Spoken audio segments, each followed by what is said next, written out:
Hi there, everyone. This is Tracy, and I am here today with a special guest, Joyce Short. Joyce is the author of Combating Romance Scams and Cardinal Abuse by Deceit. Some of you have seen my interview with her before, but today we're going to talk about, here we go. You ready, guys? 10 things you should know if your Valentine is Mr. or Mrs. Right or Mr. or Mrs. Scam. Welcome, Joyce. Thank you so much, Tracy. It's just a pleasure to be here. Yay. So you are the expert on romance scams. And unfortunately. I know, it's like, thanks for that title. Yeah, I live without it. Yeah, exactly. But my channel, as you know, helps victims of narcissist abuse. And my question to you right off the bat is, are most victims of narcissistic abuse involved in a romance scam? Well, I would say that a lot of them are. Mm-hmm. You know, there are narcissists that don't simply abuse people through romance, but there are a lot of narcissists that do. Mm-hmm. So, you know, what we're talking about are the ones that do. Right, exactly. So what I want to talk to you about first is, I want you to talk to me about what a catfish is, because I don't know that all our viewers know what that is.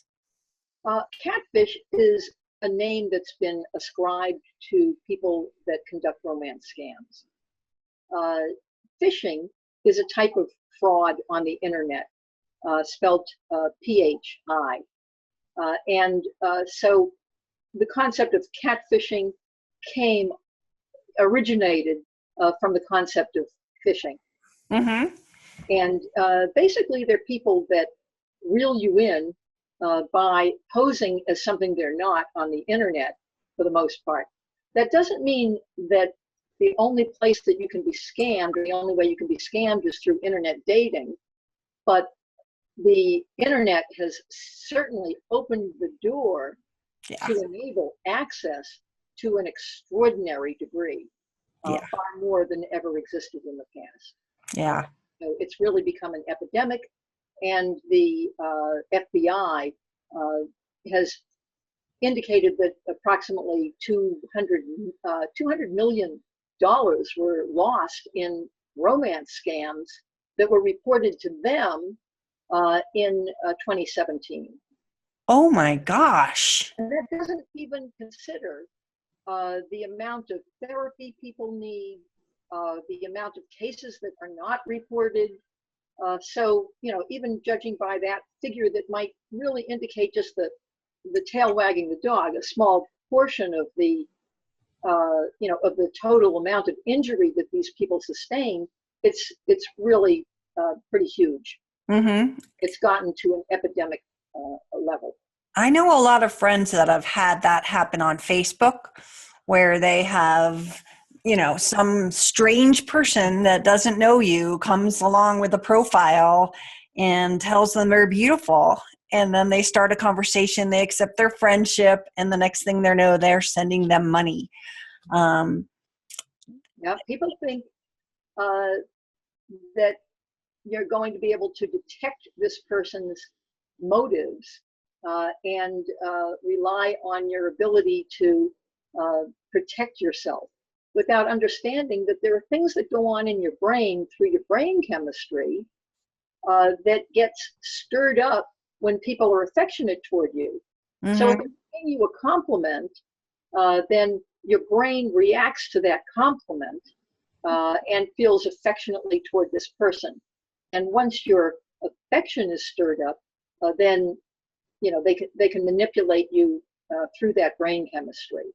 Yeah, it's not that hard to do. And these people who do this are pretty practiced at what they're doing.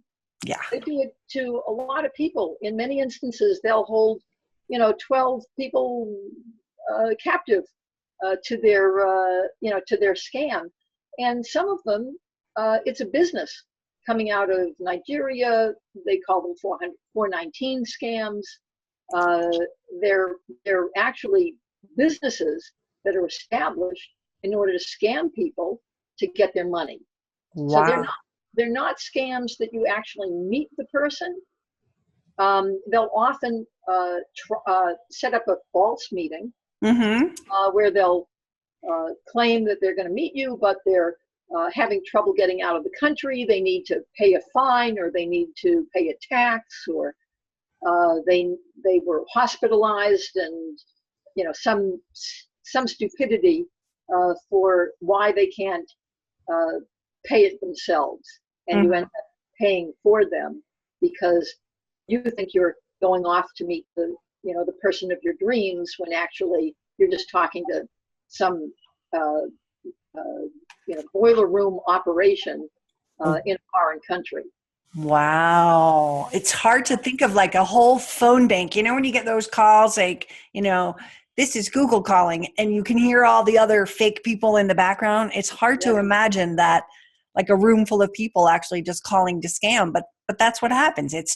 Sometimes it's a rogue one person, but sometimes it's a bigger operation, like a sex scam operation. That's not a little thing. It's a giant thing, right? Very much so. Yeah. Wow. So let's talk about how do people identify this, or the 10 things that they should know if this is happening to them? Well, number one, when you see the photograph of somebody that you're attracted to, or somebody that reaches out to you, you definitely should do a background check on the photograph itself. You can do that through Google reverse image search. You can actually look in Google reverse image search, and you can tell whether that photo has been used by someone else, whether the photo has been used by a person of a different name. You can see whether this photo has been used for the last 20 years. Wow. If it has, then you're going to know that photo is not a recent photo of the person. They're using something that's either old or that's been that's not even theirs. And another way of using photography in order to get to the bottom of whether or not they're scamming you is, let's say you have a conversation, and you have a dog. I have a little dog. His name is, I have two dogs actually, so in the course of conversation, we might have a discussion about my being a dog lover, and these people will try and ingratiate themselves with you by having similar likes and dislikes that you have. So that person who you're telling is that you're a dog lover, you're going to find that they're a dog lover too. So you might want to ask them to put on their dating profile a picture of themselves with that dog. Oh. Okay. If they tell you that they're an art lover and they just bought a wonderful piece of art, you can ask them to, give you a picture on their dating profile, and don't give them your email address. Oh. Simply post it on their dating profile, the picture of them with whatever that artwork was. Or let's say they say, I have a beautiful view of the river from my living room. Great. Have them take a picture standing in front of their window with a beautiful view of whatever it is that they're talking about. So these are ways that you can expect them to cooperate. This is not something that's going to seem out of context with that conversation. And if they can't cooperate, they probably will never talk to you again. So if you're ghosted by someone because you've asked them to take a picture that is going to verify in your mind whether or not they're on the level, and they disappear instead, run. Pat yourself on the shoulder. Yeah. For having protected yourself. Yeah. That's an important thing. I never would have imagined that. But again, if they're using that fake picture, they can't be standing next to the river and be that person. So exactly. Yeah, that's pretty good. I know in your book, you suggest people check the ID of the person. If they're actually, we were just talking about online scams and profiles, but what if they're meeting someone in person? Your check the ID thing was a really good idea. You want to talk about that? Surely. I advocated for women. I advocate for people all over the country and all over the world who get defrauded in romance scams. And one of them I worked with was actually engaged to the man before she looked at his ID. Wow. And when she looked at his ID, she found out that he had given her a false name. She was pregnant at the time. Oh. Yeah, it was very sad. So, yeah, she found out what his true identity was. She looked him up and she found out that he was a convicted bigamist and a convicted pedophile. Oh. He had claimed that he had never been married and he wanted children in the worst way. He didn't have any children and he was, I think, in his mid-40s. Mm-hmm. He had 8 children by 13, I'm sorry, he had 13 children by 8 different women. Oh, and she found that out from the license. By looking at his driver's license. Wow. Because he had given her a fictitious name. Mm-hmm. And when she saw his real name, she was actually able to Google him and found out all the information that he had withheld and lied to her about.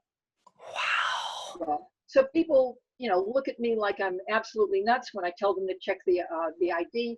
But I got to tell you, maybe on your first date, you don't want to check the ID. Mm-hmm. Before you have sex with this person, Mm-hmm. 100%. Look, you're sharing intimacy with this person. Mm-hmm. You can't even be intimate to the extent that they would share an ID with you. Why would you want to exchange intimate body fluids with this person? Right. Really? Exactly. So before you have sex with this person, make sure that you look at their ID. It might save you from horrible defilement and heartache. And I would imagine that if you're out on a date with them and they use a credit card, and they put it on the check, that might be a really good time to also just be glancing that is who they say they are, because they can't have a fake, well, they could have a fake credit card, but if they're putting down a John Smith credit card and they say they're, someone else, there's a red flag to look for. Absolutely. If you see a name other than the name that they gave you, then by all means, you should be very inquisitive about it. Mm-hmm. Yeah. Wow. Yeah. You had told me about license plates too. Running license plates are a good indication of where they live. Okay. The license plate will state what their home address is usually. Mm-hmm. So if they've told you something other than their home address, then you can usually get that by noting what their license plate is. So if you go out on a date and you're in their car, make sure that you remember what their license plate is, because ultimately it could be the key to finding out more information about that person. If you drive past their home and you see a tricycle in the front yard, you're going to know that they're married with kids. Mm-hmm. It's important to know that, the critical information, a lot of times people will claim that they're single when they're married. And the license plate might actually give you the basic information that you need in order to determine whether or not they're telling you the truth. Wow. I know a lot of people fake their jobs and pretend they're someone that they're not in that way, right? Absolutely. They'll not only fake their jobs. I know of many women that have been scammed by people who had entire online presences that were established as, a blog or a web page having to do with a business that they're, some enterprise that they've established. Mm-hmm. And the whole thing was fictitious.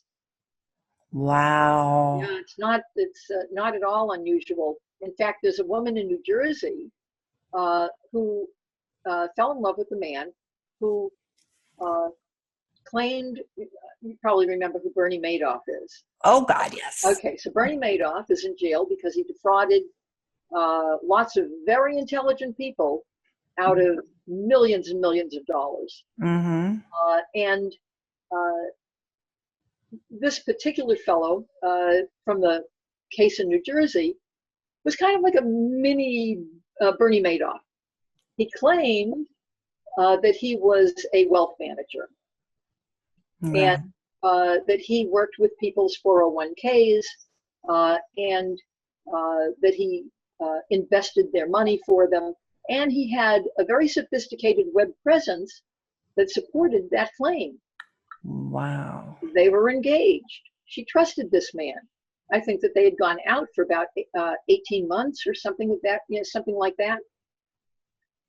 So when he told her that he thought that he could get a better return on her 401k than what she was already getting, she was in love with this man. She trusted him. She knew he was a wealth manager, and she turned her 401k over to him. $232,000.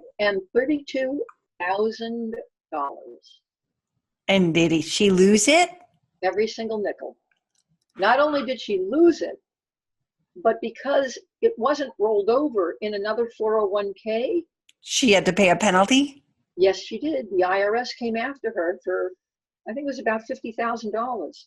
Oh my God. And then she brought litigation against this man. She engaged in a civil action against him. Okay. And she won the civil action. Which meant? Didn't get a dime. Didn't get a dime. She won the civil action, right? But the guy doesn't have, pardon me, a pot to pee in. Wow. So how are you going to get any kind of restitution from someone that has no assets? Right. And that's why most of these cases are not cases that you can get even into a civil court, because an attorney wants a payday. Right. They want, they're not in this for their health. Mm-hmm. They need to pay their staff. They need to pay their, the services, their phones, their office, their rent. Mm-hmm. They need to get paid. And if they can't see a payday out of bringing litigation against a person, mm-hmm. and, even bringing a civil action, because oftentimes people will say to me, well, you can, sexual assault by fraud happens to you, you just, take out a civil action. No, it doesn't work that way. Wow. So she was out about $50,000 in attorney's fees. She was out about $50,000 in fines by the IRS. She was out $232,000 from what he stole in her 401k, and he had fraudulently used her credit cards as well, and ran up, I think, about another $25,000 worth of. Oh my gosh. Yeah. And that's the hardest part for me, is to understand when I hear these stories and I hear them, and I just don't understand how come there's not laws that can protect us. I've worked very hard in order to help society understand what the problem is with our laws, and to create a law that will put an end to this nonsense. And the same language for a law that will protect people against romance scams will protect people against all forms of sexual assault. It's very easy to do. It's very easy to understand. And here's the language for it. And it should be passed in every state across the country. And it goes like this. Non-consensual sex is a sexual assault, and consent is freely given, knowledgeable, and informed agreement. So if you can couple those two things together, then anyone can understand why harming someone this way, particularly if you're using a romance scam where you have a sexual relationship with this person, that person isn't seducing you, they're sexually assaulting you. they're defiling you. They're trying to stir up your brain chemistry in order to harm you. And there are three major motives for people that conduct romance scams. One of them is to get at your assets. And that's consistent with the poor woman in New Jersey that lost over $300,000. Another one is simply for sex. A lot of times people are dealing with sex addicts and they don't recognize it. And what the person is after is just, to sexually assault you. Mm-hmm. And the third motivation is immigration status. A lot of times, and this is a form of sexual assault by fraud that affects men to a great extent. So people that accuse me of being a feminazi, I always try to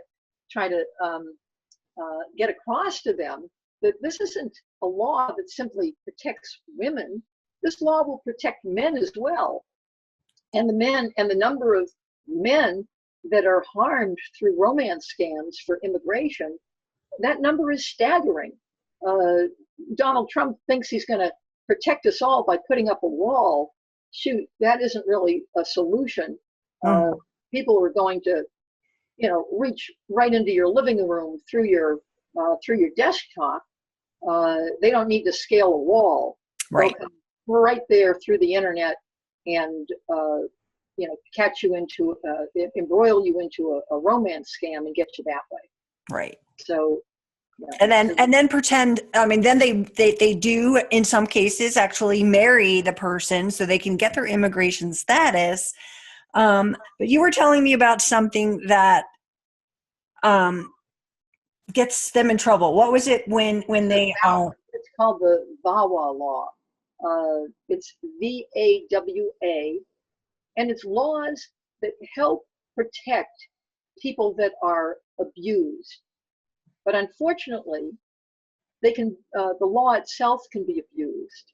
And often people that are coming into this country just to secure immigration status by engaging in a romance scam, once they're here and they're either married or they're engaged and they're getting their green card, then all of a sudden you'll become the abuser that they report on to VAWA so that they can leave you without being deported.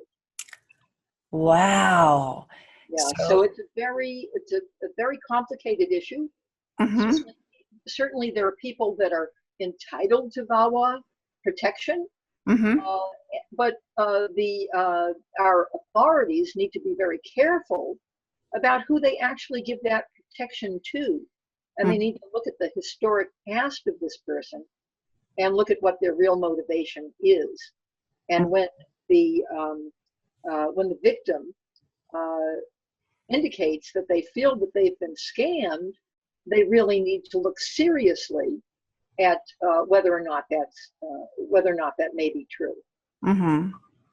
So it's a very unethical way of breaching immigration law in order to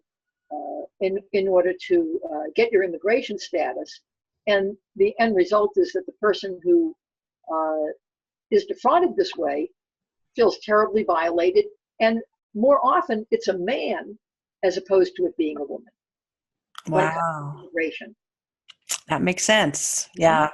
Because I know a lot of men that have ended up in the same situation where they fall in love with someone, they think it's real love, and all they've got to do is marry them and they'll live happily ever after, but they aren't aware, right? That's the key here. That the person that's being taken really thinks it's real. Yep. Yeah. And it goes back to your emotional chemistry, and the fact that Mother Nature gave us this emotional chemistry in order to bond us so that we can perpetuate the species. Right?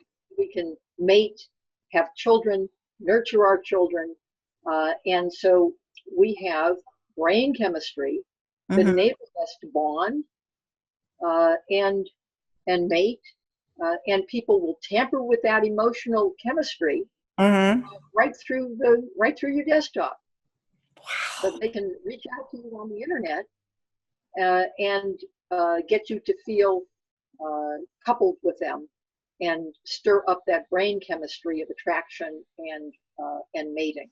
Mm-hmm. So, that's why it's so dangerous, and that's why you need to be very, very careful who you let your children speak to on the internet. Oh, yeah. That's true. Because it That's a happens to whole nother children. ball of wax, Yeah, right? Yeah. Our kids are being it exposed as is. well. Yeah. I know, you met Lizelle last year, or was it 2 years ago, I think now. And, That long. I know she, conducted a romance with this man that was by Skype. He was very manipulative, if in looking back at scheduling the time every day to talk to her. Oh yeah, And, that's a ploy. When you're talking to somebody who wants to speak to you at a scheduled time, and they'll usually have some kind of a realistic, concept. They'll impart to you some reasoning behind why they need to consistently speak to you at a specific time during the day. Uh, mhm. I have a job that I can't talk on the phone during the day. I can only speak to you at a specific hour. It's a red flag. Oftentimes, they're juggling a lot of people, and they're putting you in a queue. And if it's one of these big boiler room operations, Mhm. then you're in queue. You're coming up on their calendar, and they're going to see the notes coming up on their screen, telling them all the information about you is going to pop up on their screen, and they're going to see all that information, and they're going to do it in a very methodical way. So be very, very careful. And also, it's a lot easier for them to balance all these balls that they're juggling Uh-huh. when they can do it in a very sequential, structured fashion. So when Wow. people tell you that they can only speak to you during a specific time, Uh-huh. also it could be the time that their wife is out of the house or the Mm. children are asleep. It could be something that they know about the family dynamic that makes it impossible for them to speak to you at other times, but they can speak to you at that particular time. Wow. So a good test would be to break that pattern and Yeah, see what happens, right? yep, You absolutely. shouldn't be met with like anger, Yeah, certainly, like that you stepped out of line. And I can see some of these people getting angry that you aren't being obedient and talking to them at 1 o'clock every day or whatever. yeah. See that totally happening. Also, if Um, they call you by pet names mhm. right out of the box, when they start telling you, oh, you're beautiful and I really want to meet you, and then you get to talking to them or having a conversation with them, and all of a sudden they're creating a pet name for you. That's really a way to ingratiate themselves to you. And you need to be very, very wary of people that immediately start calling you by pet names. That's Wow. to kind of get beyond your defenses and get your emotional chemistry stirred up. Mm-hmm. Yeah. I know that we talked about, it's in your book, that sometimes they don't pay their way. And that it's like, oh, I forgot my wallet, or I get paid next week. Can you cover this dinner, or things like that? That's very common, right? It happens, yeah, and it's a pretty good tip off that this person is having some financial difficulties, and you're going to be experiencing a lot more, uh, a lot more problems, financial problems with this person. Right. Or in some ways, I think they're probably testing you. Will she pay if I say my check isn't due till Friday? They're putting this out there to test you. And for me, I know that my 3X dude slowly tested it. It was not just, well, here's a big dinner. It was like, ooh, let's go to lunch, forgot my wallet, whatever it was. And it slowly, as I was, you know, I gave into that. I passed that test. I bought him lunch. Yeah. Next step is, okay, my car's broken. I need money for this. I passed that test. I passed all the tests along the way as this man took $10,000 from me. Wow. And things. There wasn't just money. It was things. And so I think, I'm an intelligent person. You're an intelligent person. We get bonded to them out of trust, and we want to help. But that's a really big red flag that people should be aware of, right? Absolutely. Yeah. And you're absolutely right that these people groom you.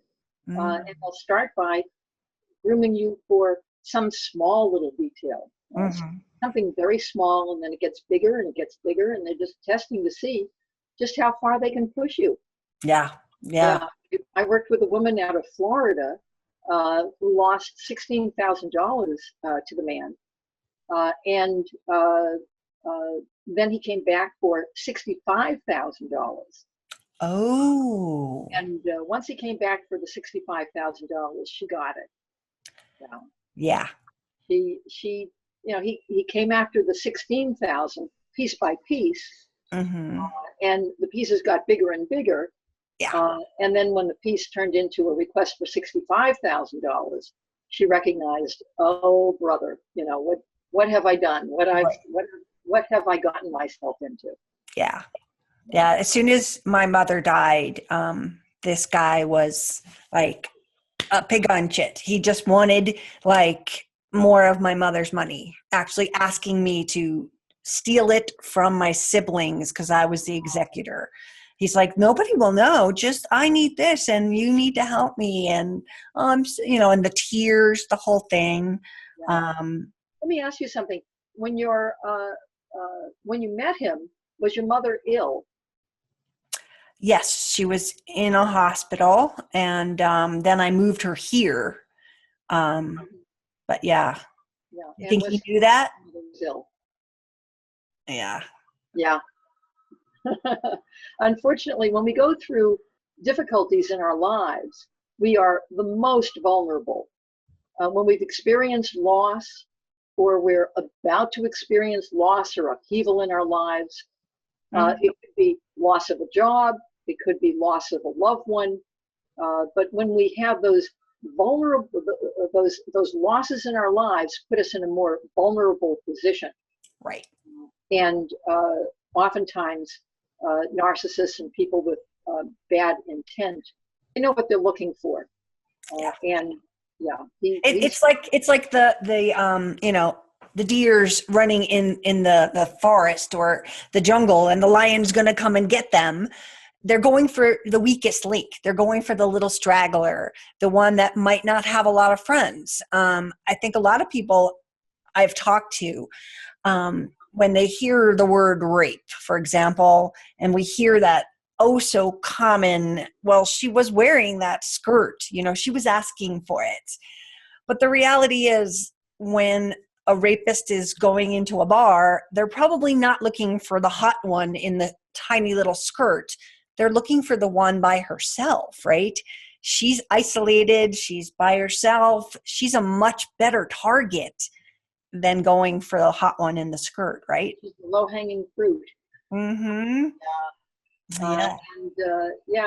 People that are intoxicated or people that are on drugs are particularly vulnerable. Yeah. It's sad but true, and oftentimes you're right. People that are offenders and predators will go after someone who they know to be vulnerable. Mm-hmm. No one should ever put themselves in a position where they're alone in a bar with a strange man, and have to find their way home or take a ride home from someone. Not a good idea. Call a cab. Exactly. Call Uber. Yeah. Call a cab. Get yourself home in a safe. Yeah. I didn't even know, because I've lived this, married, sheltered life my whole life. I didn't even know that if you were in a bar and someone offered to go get you a drink, that you should never take it unless you watch the bartender pour it. That was like a shocker for me, but I do believe that that someone slipped a Mickey to a friend of mine and was trying to take advantage because we didn't know to make sure we look and don't let someone buy us a drink and bring it over. Yeah, I think that today there's a little bit more enlightenment about how common that kind of behavior is. Mm-hmm. And, people should be aware that they have to look out for their friends. Mm-hmm. That's part of the "it's on us" legacy that we see. And actually, the law that I'm suggesting, non-consensual sex is a sexual assault, Mm-hmm. is the very first line in the "It's on Us" pledge, which was endorsed by President Obama and Vice President Biden. And then the second part to the law, which is the definition of consent, because it's one thing to say non-consensual sex is sexual assault, but we have to know what consent really means. And from state to state, that changes. We have to have consistency from state to state. Consent can't be different in Indiana than it is, 5 miles down the road in Ohio. Mm-hmm. That just doesn't work. Right. Consent is very easy to explain, but our consent provisions in our penal codes explain it very badly. In fact, in most penal code, consent is defined by what it's not instead of what it is. Wow. A lot of penal codes utilize model penal code, which was created by the American Law Institute in 1962 as the standard. And here's what model penal code says.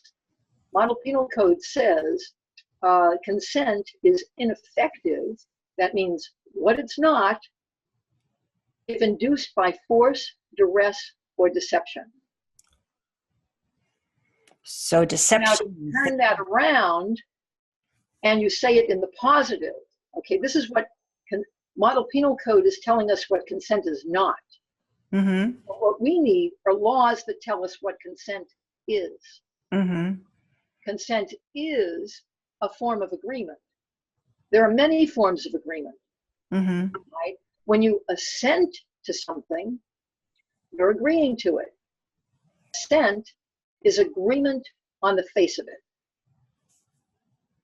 If you acquiesce to something, and this is typical of Harvey Weinstein's victims, Mm-hmm. acquiesced to what he was doing. That means you're agreeing under duress. Okay, so there's more than one type of agreement. Right. There's assent, there's acquiescence, there's consent, and consent is a very, very specific type of agreement. It's freely given, knowledgeable, and informed agreement. So if you couple non-consensual sex as sexual assault, okay, so when is sexual assault non-consensual? Well, consent is freely given, knowledgeable, and informed agreement. Uh-huh. So if you don't have freely given, knowledgeable, and informed agreement, Mm-hmm. you can't have sex with that person. Right. It's that simple. It doesn't have to be complicated. It really is simple. Mm-hmm. And anybody can nod their head if they're drunk, but that's not consent. Right. Right? They can nod their head if they're drugged. Not consent. Mm. Right? Or you can be of a higher authority that can have tremendous influence on this person's life, like being their employer. Yeah. And insist that they have sex with you, and they might agree to do it. But just because you agree doesn't mean that you've given consent. Mm-hmm. Because consent is freely given, knowledgeable, and informed agreement. Wow. So with all of this scary stuff, my computer's running out of power. With all this scary stuff, how do people protect themselves? Well, one of the things that you can do, and I know you know, is I have a blog. They can look on my blog, and they can get chapter 4 of my book, which is Combating Romance Scams, Why Lying to Get Laid is a Crime. Thank you very much. And chapter 4 is available free because my concern is to help people not be hooked into romance scams. So go online. You're going to see a little, space on my webpage. You're better at describing that than I am because I'm not as technically savvy as you are. But all you have to do is push the little free help button on my webpage, and you'll be able to get chapter 4 free of charge. Anybody can read my book. It's on Amazon. And anybody can pick up the phone to your legislator, look online, look up the district, find out who represents them. The state legislator the state legislature is what we're aiming at, because penal code is enacted state by state. Mm-hmm. So if you call the legislator in your district and you're a constituent and they get a phone call from you, they're going to be very enthusiastic about supporting what you're asking them for. Mm-hmm. And so, yeah, all they need to do is go online, take a look, see who their House of Representatives or Assembly or Senate are the names that their legislators are called by. The other people that they can pursue in order to enact this legislation are the prosecutors in their district, because this would, if you have a prosecutor who's favorably inclined, they'll connect with the legislator and explain to the legislator why they need this type of language in the laws in order to protect the people in their district. So, yeah, there are different ways that you can approach it. You can approach the legislator, you can approach the prosecutor in order to try and get this legislation enacted within your district.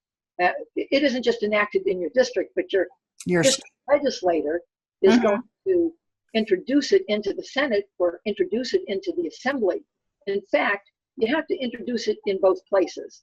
Mm-hmm. Laws are passed simultaneously in the Assembly and in the Senate, and then they're signed into law by the governor.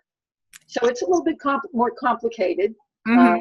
But as you go through the process, your legislators will, if they're emphatic about passing it into law, they'll know what has to be done, and they're going to get behind doing it. Awesome. Well, I know I'm going to call on Monday morning and shake them up a little bit, because this is something that we need to protect our citizens against. This is perfect timing with the Me Too and all of the awareness that we have here. It just seems like if we don't get them help, it's just going to keep getting bigger and bigger. This has to end. It does have to end. Yeah. And this law, this wording, will not only end sexual assault by fraud, it will protect against every form of sexual assault that exists in society. So there's no excuse. Mm-hmm. Our laws are antiquated.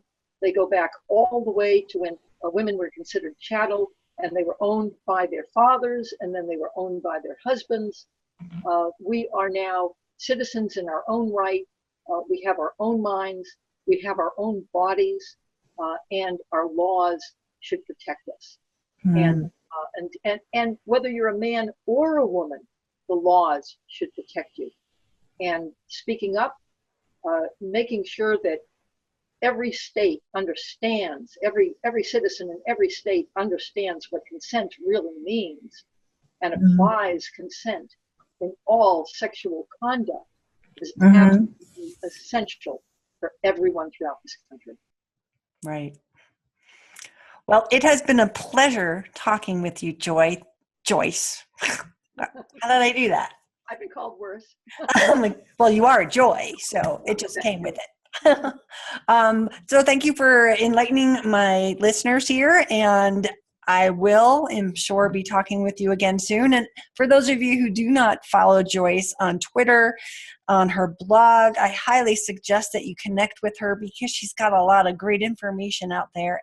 And she is doing what we all need to do, and that is to help change the laws, not only for us and our situations, but for our children and for the next generation. If we don't stand up now during this optimal time, who's going to do it? Let's all take a stand. 100%. Yes. Thank you, Tracy. Thanks for the opportunity. You're welcome, my dear. Thank you.